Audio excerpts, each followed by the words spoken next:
네, 오늘은 소확행 7번째 시간입니다. 오늘의 주제는 선악과인데요.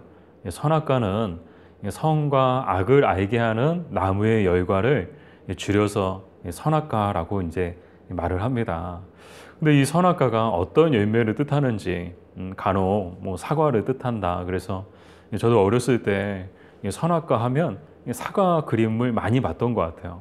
사과를 따먹는 그런 모습들, 장면들.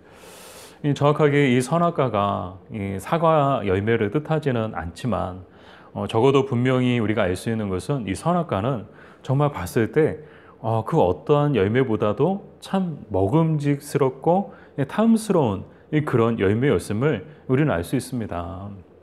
딱 봐도 와 진짜 맛있겠다. 와 진짜 먹고 싶다. 그런 말이 나올 정도의 그런 보기도 좋고 또 맛도 좋을 것 같은 그런 열매였음을 부정할 수는 없다는 것이죠.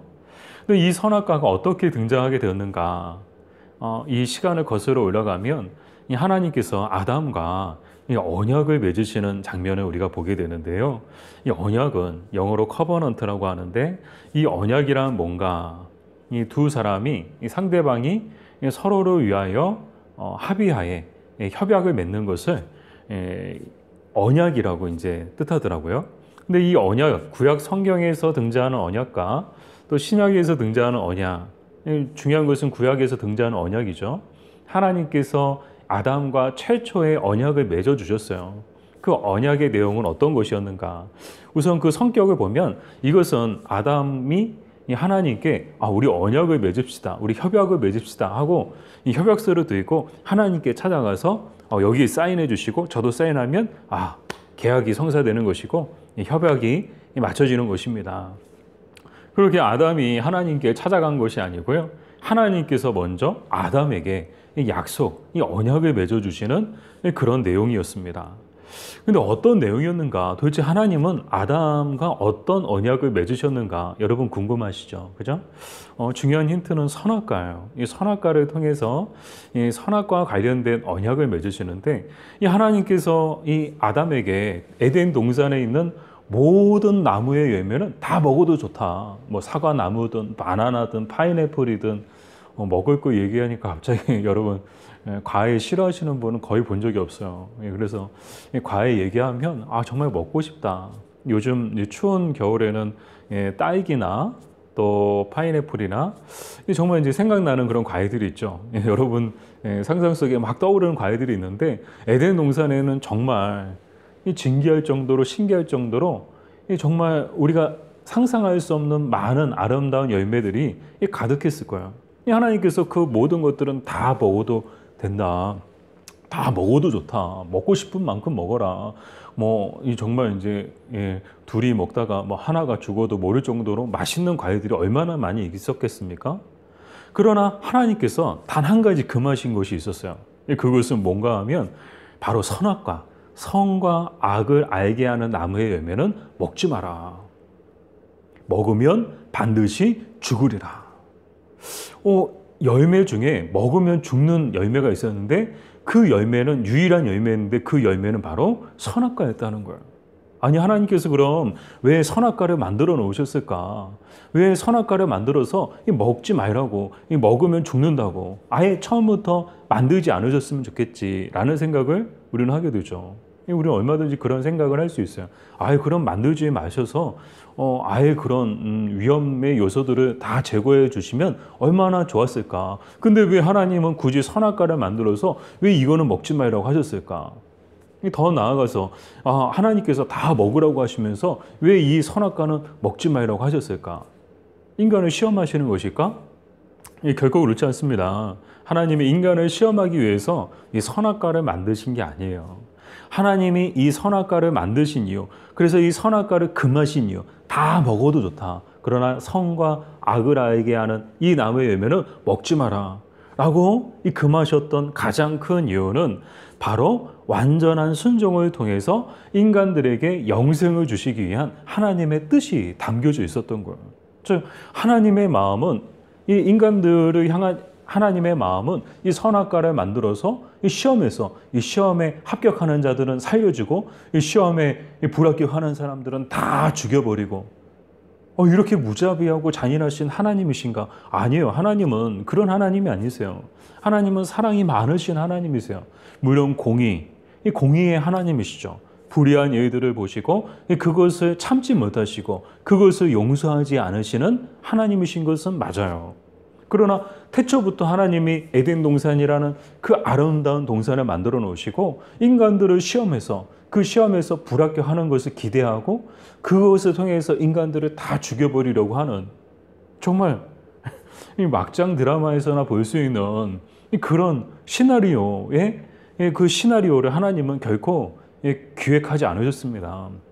하나님의 마음은 제가 말씀드렸던 것처럼 완전한 순종, 인간들이 하나님 앞에 또 하나님의 말씀 앞에 완전히 순종함을 통해서 영생, 그 영원한 생명을 누리게 하는 것, 그것이 하나님의 본심이었다라는 것이죠. 이렇게 이런 뜻을 가지고 하나님은 이 선악과를 먹지 말라고 금하셨던 거예요. 이 금하셨던 이 하나님의 뜻을 우리가 살펴볼 수 있고 또 이런 언약의 내용을 통해서 이 언약을 여러 언약들 중에서 특별히 규정할 때 이 언약의 성격을 가지고 이 언약의 명을 행위 언약이라고 정하게 됩니다. 즉 행위 언약을 통해서 이 하나님은 인간에게 인간의 행위에 따라서 상을 주시기도 하고 벌을 주시기도 하는 그런 언약을 맺으셨다는 거예요.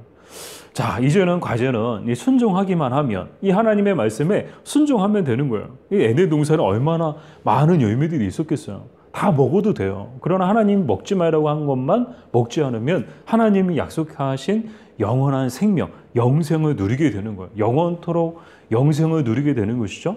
그러나 하나님이 금하신 것을 먹게 되면 어떻게 되는가? 벌을 받게 되는데 그 벌은 반드시 죽으리라. 반드시 죽으리라.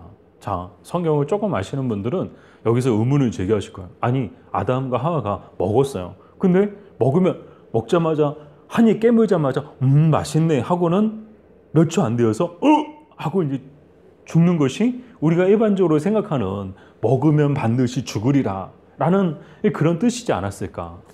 그래서 왜 아담과 하와는 죽지 않았을까? 그러나 죽음에는 단순히 그냥 먹자마자 바로 쓰러져서 죽는 그 죽음만이 죽음의 뜻이 아닙니다. 하나님께서 말씀하신 그 죽음에는 크게 적게는 3개에서 많게는 4가지 의미가 있는데 어떤 의미가 있는가? 1차적으로는 이 하나님과의 영적인 그런 죽음이 바로 죽음의 뜻이라는 거예요. 반드시 죽으리라. 이것이 뭐예요? 하나님과의 관계가 단절된다는 거예요. 마치 죽은 것처럼 하나님과의 관계가 단절되어 버린다. 이게 죽음의 인간에게 찾아오는 불순종을 통해서 인간에게 찾아오는 죽음의 첫 번째 의미이고요. 이 두 번째 의미는 뭔가 하면 우리가 일반적으로 생각하는 것처럼 육체적 죽음이에요. 육체적 죽음. 즉 인간이란 존재가 흙으로 와서 흙으로 돌아가는 것처럼 이 죄로 말미암아 불순종으로 말미암아 인간에게는 육체적 죽음이 찾아오게 된 것이죠. 인간은 다 죽습니다.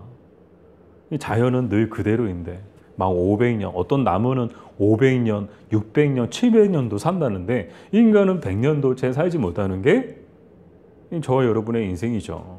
다 누구나 다 똑같은 인생이죠.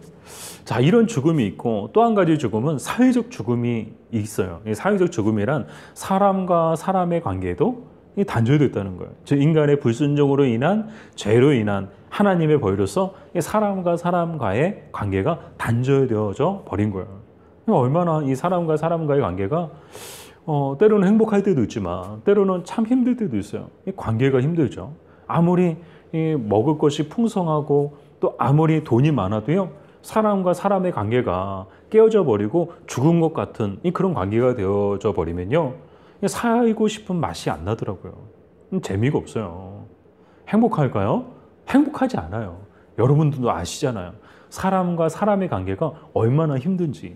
자, 마지막 죽음은 영원한 죽음이에요. 영원한 죽음. 이 죽음은 영원한 죽음인데 이 죽음은 단순히 육체적 죽음으로 끝나는 것도 아니고 또 일시적으로 사람과의 관계가 끊어지고 하나님과의 관계가 끊어지고 그것만을 뜻하지 않고 이제는 영원히 소생 불가능한 상태에 빠지는 거, 영원한 형벌의 장소에서 죽고 싶어도 죽을 수 없는 그런 영원한 형벌을 누리는 상태가 영원한 죽음의 상태라는 거예요. 자, 죽으면 다 끝나겠지. 아, 죽으면 그냥 사라져 버리는 거야. 아니요, 그렇지 않아요. 죽으면 다 끝나는 게 아니에요, 여러분. 이 영원한 죽음이란 죽고 싶어도 죽을 수 없는 영원한 형벌의 장소에서 영원토록 고통스러워하면서 살게 되는 그런 상태를 영원한 죽음이라고 말하는 거예요. 이 죽음이라는 것은 결코 이것을 생각했을 때, 즉 이 죄의 형벌을 생각하고 영원한 죽음을 생각했을 때 인간에게 죽음은 결코 낭만적이거나 결코 이 평가절하할 수 있는 그런 정도의 죽음이 아니에요. 참 비극적이고 비참한 죽음인 것이죠. 자, 이렇게 하나님께서는 아담과 하와에게 또 이렇게 행위 언약을 통해서 이 언약을 맺어주시고 그 언약의 내용들이 계속해서 흘러가도록 하나님은 원하셨는데, 다음 시간에 우리가 찾아보겠지만 이 언약을 먼저 깨뜨린 거는 누굴까요? 자, 지금 알려드리면 재미가 없죠? 다음 주에 알려드릴게요. 누가 이 언약을 먼저 깨뜨렸는가? 누가 이 협약을 깨뜨렸는가? 그것을 우리가 다음 시간에 나눌 거고요. 자, 오늘 이제 내용을 좀 정리하면서 우리가 나누고 싶은 내용이 있는데, 우리에게 던지고 싶은 질문이에요. 하나님은 늘 이 아담과 하와에게도 이 행위 언약이라는 언약을 통해서 분명히 너희가 순종하면 상을 받을 것이고 불순종하면, 순종하지 않으면 이 벌을 받게 될 것이다 라고 말씀하셨는데, 이 언약의 내용이 그대로 이 이스라엘 자손에게도 똑같이 흘러가는 모습을 보게 되거든요. 신명기서에 보면 하나님이 약속하세요. 너희들이 순종하면, 하나님의 모든 계명과 율법에 순종하면 들어와도 복을 받고 나가도 복을 받을 것이다. 앞으로 꼬꾸라져도 복을 받고 뒤로 잡아져도 복을 받을 것이다.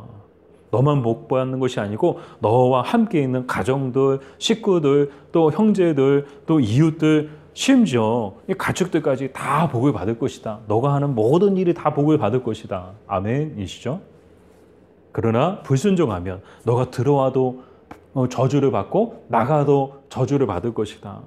너 때문에 너만 저주를 받는 것이 아니고 너의 가정이 저주를 받고 너의 기업이 저주를 받고, 이 언약의 내용이 좀 다소 이제 바뀌어지긴 했지만 그 언약의 내용은 그대로 흘러가고 있다는 거예요.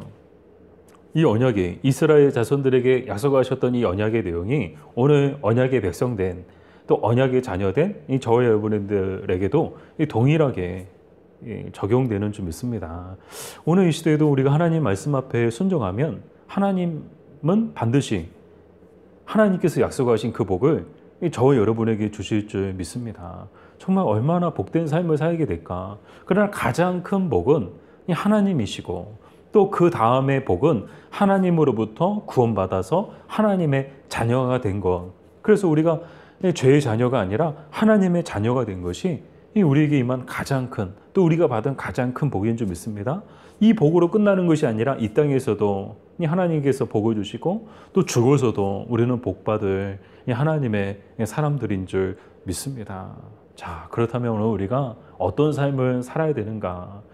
이 순종함을 통해서 하나님이 약속하신, 또 예배해 놓으신 그 복을 누리며 살아가는 인생이 될 것인가? 아니면 이 땅에서 사는 날 동안에 불순종함을 통해서 하나님이 말씀하신 그 벌을 받는 삶을 살아갈 것인가? 여러분은 어떤 선택을 하시겠습니까? 바라기는 믿음의 사람들처럼 믿음으로 순종함을 통해서 하나님이 약속해 주신 그 복을 누리는 저와 여러분들 다 되시기를 주님의 이름으로 축복합니다.